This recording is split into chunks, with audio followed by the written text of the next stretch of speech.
আসসালামু আলাইকুম দর্শক বন্ধুরা, আশা করি সবাই ভালো আছেন। জন্মদিন বা বিবাহ বার্ষিকী সব কিছুতেই কিন্তু আমাদের কেকের প্রয়োজন। তাই এই কেকটা যদি আমরা বাসায় তৈরি করে ফেলতে পারি তাহলে মন্দ কি। আজকে আমি কিভাবে ডিম ছাড়া কেক তৈরি করা যায় তার একটি সুন্দর রেসিপি নিয়ে আসলাম। আশা করি সবাই দেখবেন। কেক তৈরি করার জন্য প্রথমে আমি যেই বাটিতে কেকের তৈরি করব সেই বাটিটা রেডি করে নিলাম। এখানে কেকের নিচে যে আমি কাগজটা দিব তা শেপ অনুযায়ী কেটে নিব। সবার আগে এই বাটিটাই রেডি করে রেখে দিব, যাতে আমার পরবর্তীতে প্যাটার্নটা রেখে না কাজ কমপ্লিট করতে না হয়। এখানে একটু তেল দিয়ে নিব। তেলটা দিয়ে পুরো বাটিতে আমি খুব ভালো করে তেল লাগিয়ে নিব। তারপরে যে কাগজটা কেটে নিলাম সেই কাগজটার উপরেও সামান্য পরিমাণ তেল দিয়ে দিব। তেলটা নিয়ে এই পুরো বাটি কাগজ সহ আমি তেলটা দিয়ে একটু ম্যাসাজ করে নেব। আর যে কড়াইতে আমি এই কেকটা তৈরি করব সেই কড়াইটা চুলায় বসিয়ে নিলাম। এটাকে আমি প্রি হিট করতে দিব। আর আমি এখানে কোনো প্রকার ওভেন ইউজ করতেছি না বা কোনো প্রকার বিটার ইউজ করতেছি না। এখানে দেব হাফ কাপ পরিমাণ টক দই। আজকে আমি ডিম ছাড়া কেক তৈরি করব। আর দিয়ে দিব হাফ কাপ পরিমাণ চিনি পাউডার। এখানে মিষ্টিটা আপনারা চাইলে আরও বাড়িয়ে দিতে পারেন। আর যারা মিষ্টি কম খেতে পছন্দ করেন তাহলে তারা চিনির পরিমাণটাও কম দিতে পারেন। এবার চিনি আর এই টক দইটা একটু ভালো করে আমি ফেটিয়ে নিব। তারপর এখানে দিয়ে দেব হাফ বাটি পরিমাণ তেল। আসলে কেক তৈরি করার জন্য প্রত্যেকটি উপাদান আপনাদের সমান মাপে তৈরি করতে হবে। আর যদি একটু কম বেশি করেন তাহলে কিন্তু কেকটা পর্যাপ্তভাবে ফুলবে না, আর কেকটা কিন্তু পারফেক্টভাবে তৈরি হবে না। তেল আর টক দই চিনি আমি এভাবে মিক্স করে নিলাম, তখন কিন্তু আপনারা দেখতে পারবেন এটা ঘন হয়ে একটি ক্রিমের মতো তৈরি হয়ে গেছে। এবার আমি এইখানে একটা বাটি নিয়ে একটা চালনি নিয়ে নিব। সেই চালনিতে 1 কাপ পরিমাণ ময়দা দিয়ে দিব।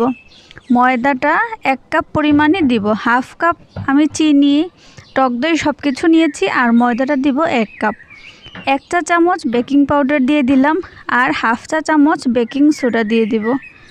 আপনারা বেকিং সোডা আর বেকিং পাউডারের পরিমাণটাও কিন্তু মাথায় রাখবেন। সব সময় পরিমাণটা সমানভাবে দিবেন, তাহলেই দেখবেন কেকটা পর্যাপ্তভাবে সুন্দর হয়েছে। এবার চালনি দিয়ে ছেঁকে যেই ময়লাটুকু বের হবে সেটা ফেলে দিব, কারণ ময়দার মধ্যে অনেক সময় এরকম দানাদার থাকে যা কেক তৈরিতে আমাদের অনেক ঝামেলা সৃষ্টি করে। এবার অল্প অল্প করে আমি ময়দাটা যে প্যাটার্নটা তৈরি করে রেখে দিয়েছিলাম সেই প্যাটার্নের সাথে অ্যাড করে দিব। এবার খুব আস্তে আস্তে এটি নেড়েচেড়ে মিক্স করে নিব। আর কেক তৈরি করতে যেটা প্রয়োজন সেটা হলো রুম টেম্পারেচারের দুধ। আপনারা এখানে কিন্তু গরম দুধ ইউজ করতে পারবেন না, তাহলে কিন্তু কেকটা ফুলবে না। আমি এখানে হাফ কাপ পরিমাণ নর্মাল টেম্পারেচারের দুধ নিয়ে নিলাম।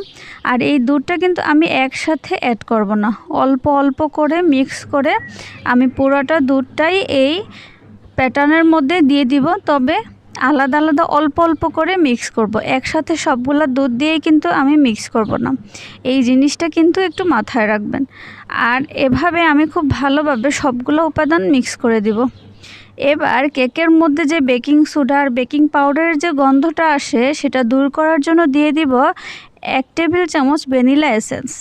এখানে আপনারা অন্যান্য যে ফ্লেভারটা আছে সেগুলোও কিন্তু দিতে পারেন।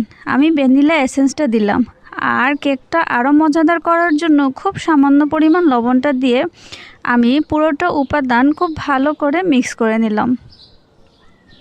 এবার কেকটা বসানোর জন্য আমি যেই বাটিটা রেডি করেছি সেই বাটিতে এই প্যাটার্নটা ঢেলে দিব।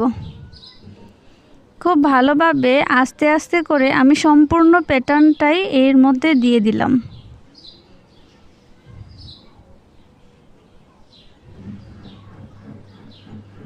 এবার একটু এভাবে ঝাঁকিয়ে নিব যেন এই কেকের মধ্যে কোনো বাতাস না থাকে।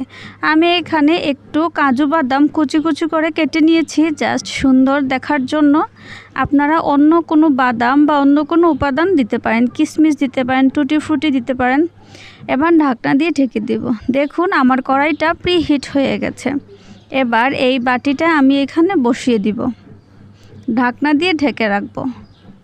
চুলার আঁচটা মিডিয়াম থেকে একটু লোতে রেখে 35 মিনিট পরে আমি এই ঢাকনাটা উঠালাম। চলুন দেখি আমার কেকটা তৈরি হয়েছে কিনা। এই যে এবার এরকম একটা কাঠি নিয়ে নিব, কাঠিটা আমি কেকের মধ্যে দিয়ে দিব। যদি কাঠির মধ্যে কোনো প্যাটার্ন লেগে থাকে তাহলে বুঝতে হবে যে কেকটা তৈরি হয়নি, আর যদি না লেগে থাকে তাহলে কেকটা তৈরি হয়ে গেছে। আমার কেকটা তৈরি হয়ে গেছে। এবার চুলা থেকে নামিয়ে আমি একটি ছুরি দিয়ে কেকের চারপাশ এভাবে আস্তে আস্তে ছাড়িয়ে নিব বাটি থেকে। এবার একটি পিরিচে আমি কেকটা নিয়ে নিব, দেখব কেকটা পারফেক্ট হয়েছে কিনা। আসলে কেকটা একটু গরম, তাই আমার একটু খুলতে সমস্যা হচ্ছিল। দেখুন কাগজটা সরিয়ে দিলাম, কেকটা দেখুন কত সুন্দর হয়েছে আর নরম এবং সফট হয়েছে। আসলে যারা ডিম খেতে পছন্দ করেন না, ডিম ভালো লাগে না বা বাসায় ডিম নেই, সেক্ষেত্রে আপনারা টক দই দিয়ে এভাবে খুব সহজেই কিন্তু কেক তৈরি করে ফেলতে পারেন, বাচ্চাদের দিতে পারেন। আর আরেকটা কথা হলো, সেটা টক দই দিয়ে যদি আপনারা এই কেকটা তৈরি করেন তাহলে গ্যাসের প্রবলেমটা খুব বেশি হয় না। তৈরি হয়ে গেল খুব সুন্দর, কোনো বিটার ছাড়া, কোনো ওভেন ছাড়া, ডিম ছাড়া পারফেক্ট একটি কেক। আপনারা এভাবে কেক তৈরি করে বাচ্চাদেরকে দিতে পারেন, বাচ্চা থেকে বড় সবাই কিন্তু পছন্দ করবে। আশা করি আমার রেসিপিটা ভালো লেগেছে। সবাই ভালো থাকবেন। আসসালামু আলাইকুম।